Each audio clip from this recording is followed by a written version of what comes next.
The Formula One teams have developed innovative but controversial options for development in 2023. Why are some prohibited while others are permitted by the FIA? And which ones work the best for the teams?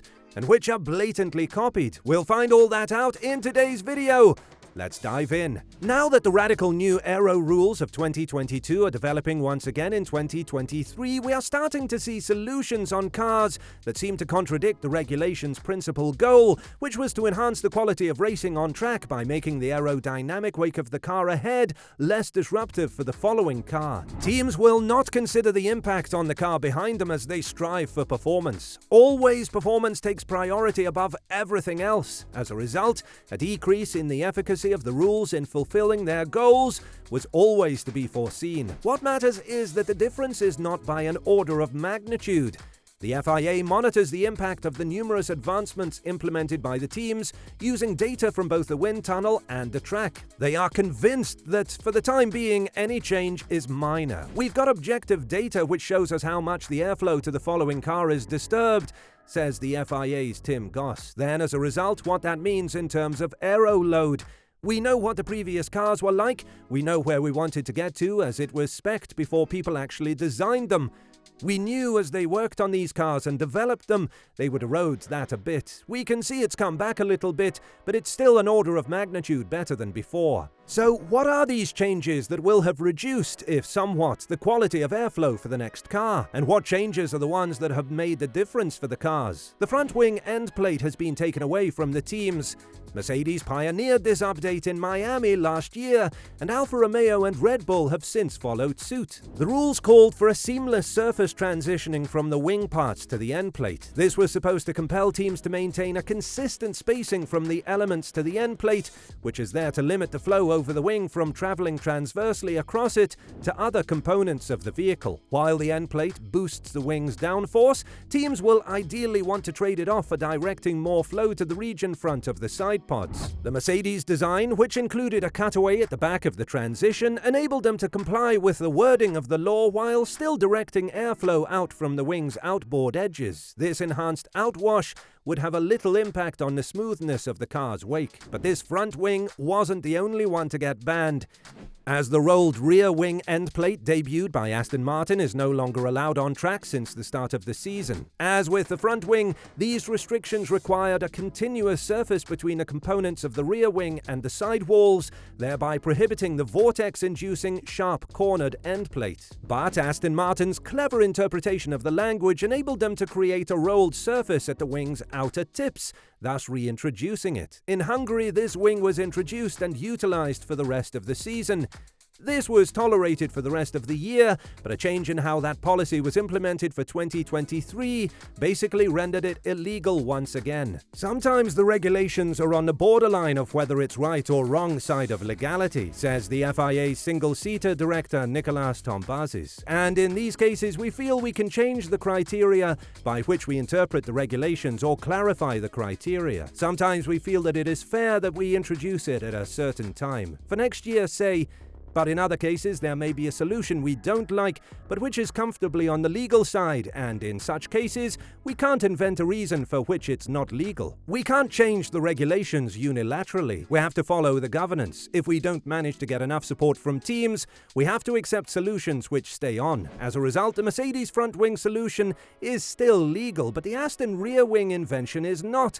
But Aston Martin probably aren't too salty about it after their recent performances. Something that did pass the test were the gap spacers for aero slots. Mercedes debuted a front wing with slot gap separators in Austin last year, which clearly oriented the airflow over the wing, resulting in a more powerful outwash. The wing was not raced because the FIA technical staff was not convinced that it met the definition of the principal function of a component. Nevertheless, it was later recognized that this was an unrealistic definition, and the law was rewritten to define simply the dimensions. As a result, aero effect separators separators are now permissible within newly specified dimensions constraints, which Ferrari has taken use of this year with their front wing. But not everything is about aero. Some updates are there to reduce weight or improve performance in other ways, like on the brakes.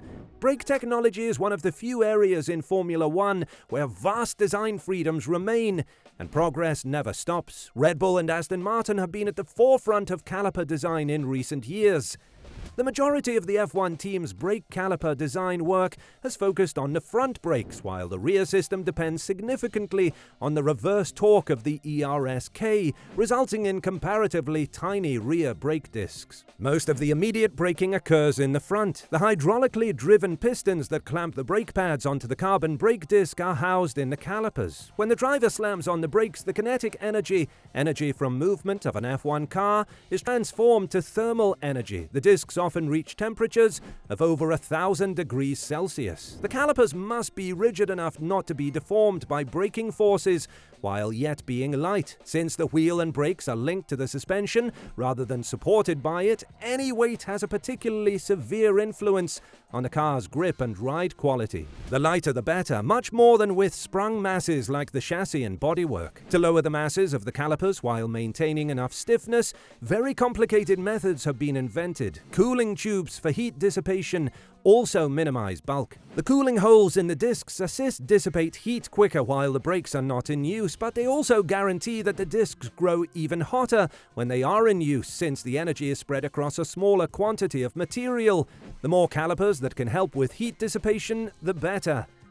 Aston Martin debuted extravagantly ribbed and machined calipers last year, and Red Bull has followed suit this year. The complex calipers on this year's Aston Martin have been relocated lower on the disc, decreasing the center of gravity. Red Bull also had one there last year, but they've now added a more intricately designed caliper with the same degree of complexity as Aston Martin's. Competitors are already looking for ways to replicate Red Bull and Aston Martin's capabilities as they create their own optimal racing machines, and caliper design will most certainly play a minor but substantial role in that process.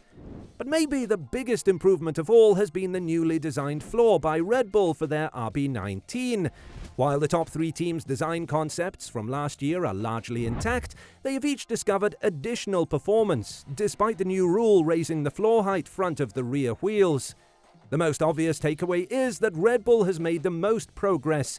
The aerodynamic efficiency of Red Bull last year was critical to their success, as they delivered strong downforce across the speed range at a lower cost in drag than either Ferrari or Mercedes, and now Aston Martin as well. The implication is that the Red Bull's underfloor was more effective than those of its competitors, requiring less drag-inducing wing area for similar downforce.